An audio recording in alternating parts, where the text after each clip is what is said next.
All right, what up, everybody? This is Jeremy with Escape Velocity Trading coming at you for another market bias update report for Sunday, June 15th. Before diving into the charts, looking at last week's trading, ended up having 8 wins, 7 losses, 15 total trades, and ended up making a total of $5,595. So, with that, let's go on out, check out the week ahead and what to expect for this trading week. So, last week on Friday, we ended up getting news that Israel and Iran got into a conflict. Israel did a preemptive strike and bombed the living shit out of a bunch of military bases and weapons depots in Iran. That is an ongoing story that is going to be continuing to impact the market. Thus far, it has only really truly impacted crude light and energy stocks, sending oil through the roof, but it did end up causing a little bit of sell-off right here. You can zoom in on the daily chart and see that gap down and hover just below the 90 MA on the S&P 500. So we did close below that. We are still above our 200, or excuse me, our 20 SMA and our 200 SMA. To me, honestly, if we zoom back out here, I am assuming that we are probably going neutral to slightly lower. I would be absolutely baffled if with this news and all of the other wars that are starting to go on across the globe and everything going on with the economy, if we were really truly going to break out and run. Our all-time high is up here at $613, and the previous high that we just set last week came in at 605, so about 10 points shy of that. My base case is that this was a failed breakout here of this breakout channel and that we are likely heading lower. My base case is going down to the 200 SMA down here at around $580. So, another piece to that puzzle, one of the reasons that I think that is we are actually starting to see the first signs of bearish divergence in our RSI.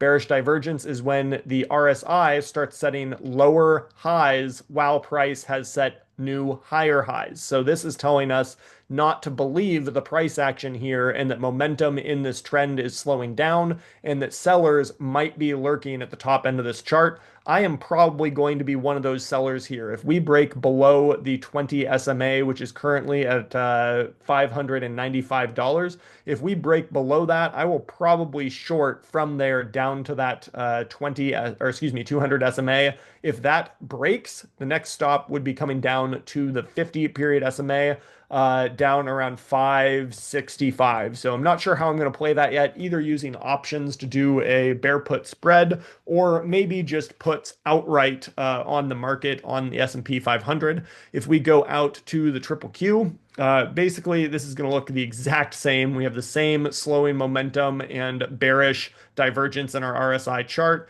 The MACD has rolled over and is starting to pick up a little bit of steam to the downside here, crossing underneath the signal line over the last couple of weeks, and it has some room to fall back down to the neutral zero line. So I am anticipating that we are going to break the 20 SMA at 523 on the triple Q and are likely to come back down and test the lows that we set here on 523 as that 200 period moving average creeps up a little bit. So somewhere between $505, let's say, and 500 even. So that 5 point range right here is kind of where I am targeting for potential shorts in this area of the market. And I do expect that we're going to see our shorter term moving averages, this 9 EMA in green, cross over and go below the 20 SMA here in blue. That is also a topping signal when shorter term moving averages cross below longer term moving averages. So watching for that, probably it'll take to Wednesday or maybe Thursday for that cross to happen, depending on if we go neutral or actually come out of the gate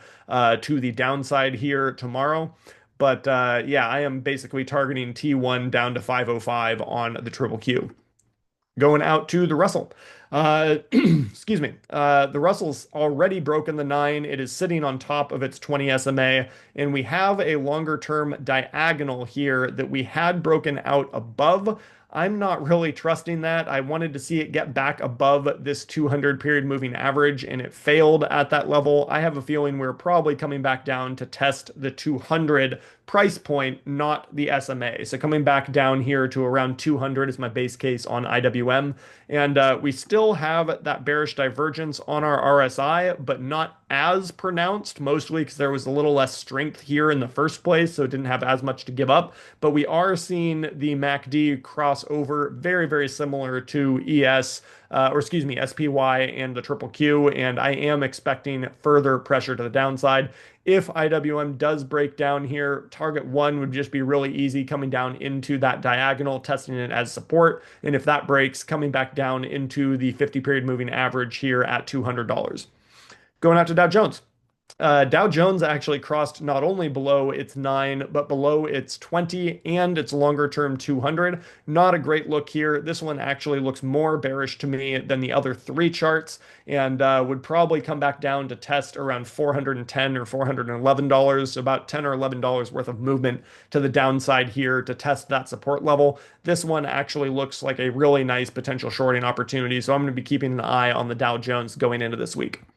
Going out to IBIT, our Bitcoin ETF that I track, getting rid of the diagonal here from last week. And looking at this chart, honestly, we have a little bit of a lower low. This is signaling a higher low comparatively to the week prior, but this has not completed the pattern yet. To have that actually be a higher low, we need a candle to break out above the high of that doji. We have not gotten that yet, so really we need more data on this to decide what we want to do with it. Right now, we have a slight decreasing overhead resistance line and potentially an increasing support line to put a little bit of a pennant formation. If this does end up moving higher over the next 24 hours and we get a candle to break above that little doji and back above these moving averages, I would expect a little bit of chop in here, and then I will be positioning myself to play whichever direction price breaks, either above this diagonal resistance or below this diagonal support. Honestly, with Bitcoin, I am usually more bullish than bearish, so I am going to give the nod right now to the bulls. That is just my own personal bias, though. We don't have support in the chart yet. We need to see price development here before we can truly call that out. But I am going to be interested in buying if we do break above that diagonal resistance zone. Going out to Ethereum. Ethereum actually broke down last week and ended up getting out of this little consolidation pattern that we had had if we remove these drawings. It's kind of a choppy mess, not a clear read one way or the other on it. And my read, honestly, is going to probably hinge back on this pivot high right here. So that's at $20.75. So I'm just going to put in an alert here for myself. If it breaks back above 2075, start formulating a plan. And then if we break out the high here from a couple of days ago, then I would be getting interested in adding to some kind of a bullish position. This will likely just follow whichever direction Bitcoin goes, however. So I'm going to be watching Bitcoin more so than the Ethereum ETF. Now, going out to our sector ETFs, let's look at basic materials, XLB.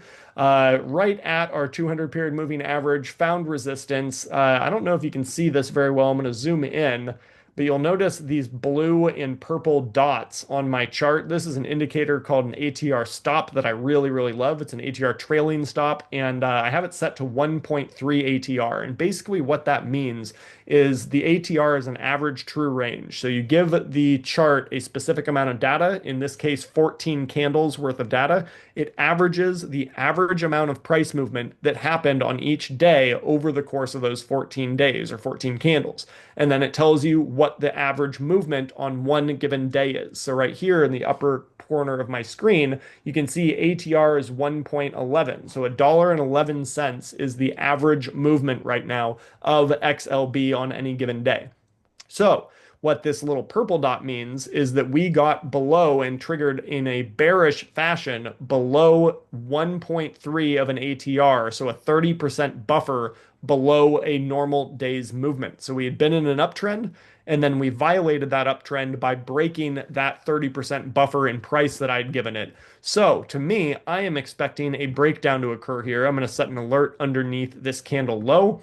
And then zooming back out a little bit, we can also see our RSI has just been stuck in the bullish territory here, bouncing around, but has not been overextended for several weeks now. And it, to me, it looks like this might be getting tired, not necessarily based on the RSI, but actually based on our MACD here starting to roll over and starting to cross bearishly, still in bullish territory, but relative to the signal line and the MACD line, it is starting to show a little bit of bearish tendency. If this does break, first target would be down here to $85, looking at the lows of these couple of candles here in the consolidation zone. Below that, coming down to the 50 period SMA, which is currently at about $84. Going out to XLY, consumer discretionary, we are stuck in the mud in a pretty tight range here for consumer discretionary, just bouncing around basically just shy of 219 and just above 208, let's call that. So about an 11-point range here. Honestly, if this breaks to the downside below the 200 period moving average, we're going to have that support zone just below it. And then we have the 50 period moving average directly below it. So there's not really a lot of room to the downside. I'm not really interested in the downside movement here. If we do get a break to the upside, I might decide to play that, but I think there are going to be better areas of the market to play any kind of a bullish run. So I'm not super interested in discretionary this time around. Now, going out to tech. Tech has basically come back up and touched almost right at the all-time high here. And honestly, to me, that makes it more intriguing for a short in case this little breakout here of the horizontal resistance line that we had in the sand here around 236, if that ends up being a fake out and we end up breaking down, I would see this coming back down to the 200 period moving average around $225. And that looks like a nice little short opportunity. So if the overall market itself starts to freak out a little bit more over what is going on in the Middle East, what is going on with Russia and Ukraine, all of the different spats that we have going on across the globe, if we have more information in terms of economic data coming out that is what's the word I'm looking for? Unexpected. There we go. If we have anything unexpected on economic data coming out this next week or two, that could also hammer this.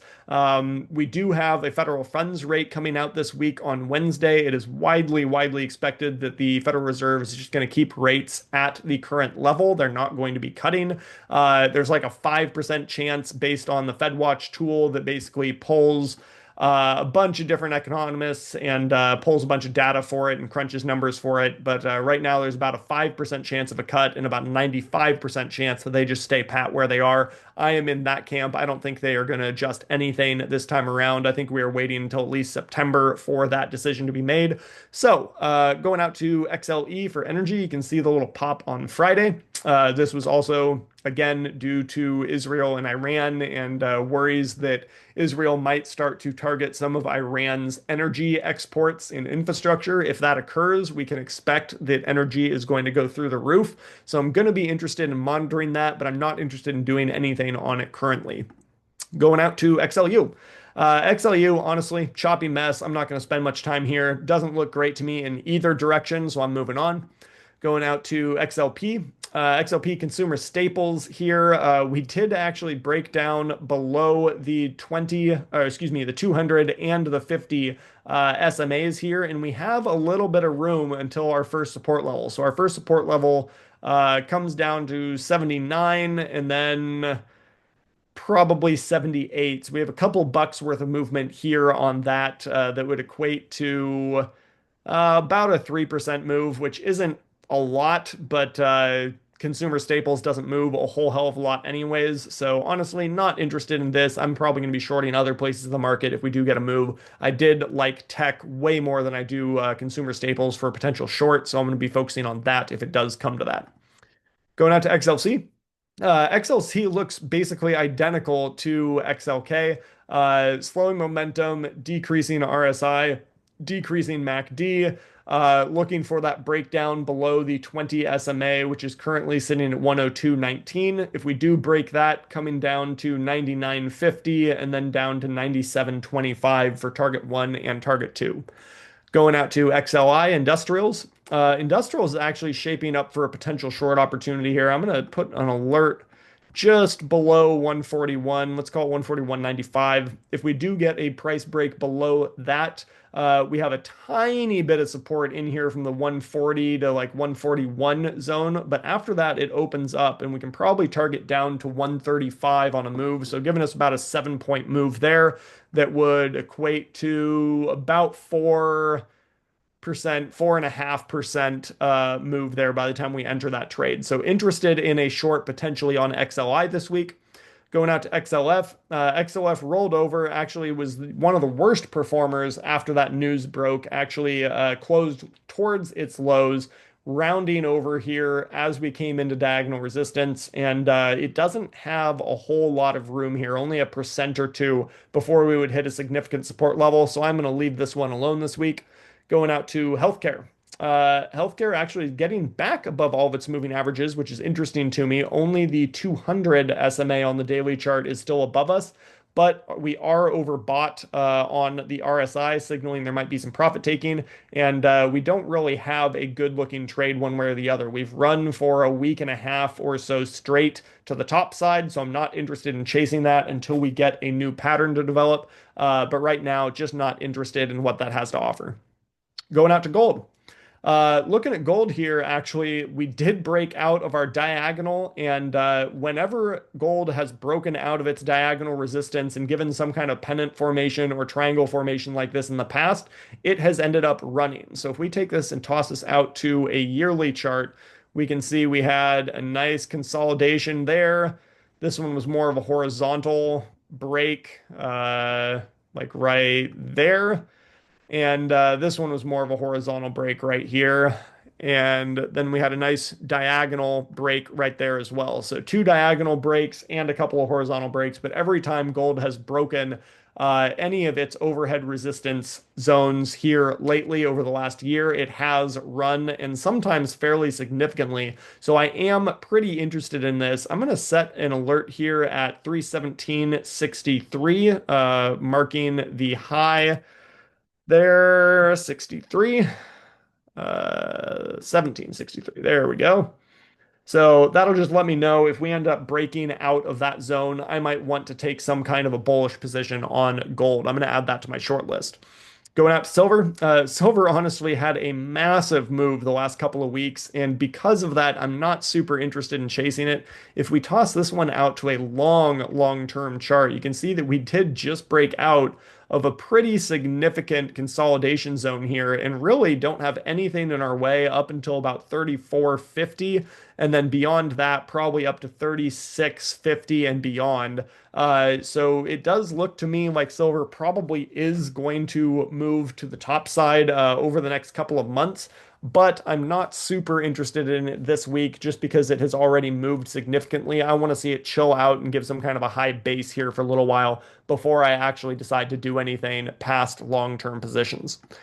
Last but not least for our charts, going out to our US dollar and removing these old drawings.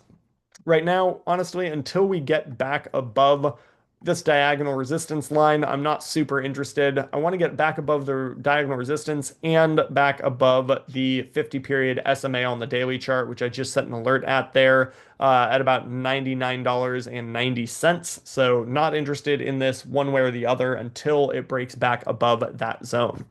Now, going out to our FinViz heat map, just looking at the last 1 week performance. This is a plus or minus percentage gains or losses of the S&P 500 stocks over the last week. And you can see basically neutral. A lot of green, lot of red. Finances was honestly the worst section hit down here in the bottom left. And other than that, I don't see any true standouts other than maybe energy here based on the war in the Middle East starting to break out. It had a pretty good week, but outside of that, looks like just kind of a mess and looks to me like kind of slowing momentum at the top end of the charts, and that we are likely probably going to see more profit taking to come in the next couple of weeks.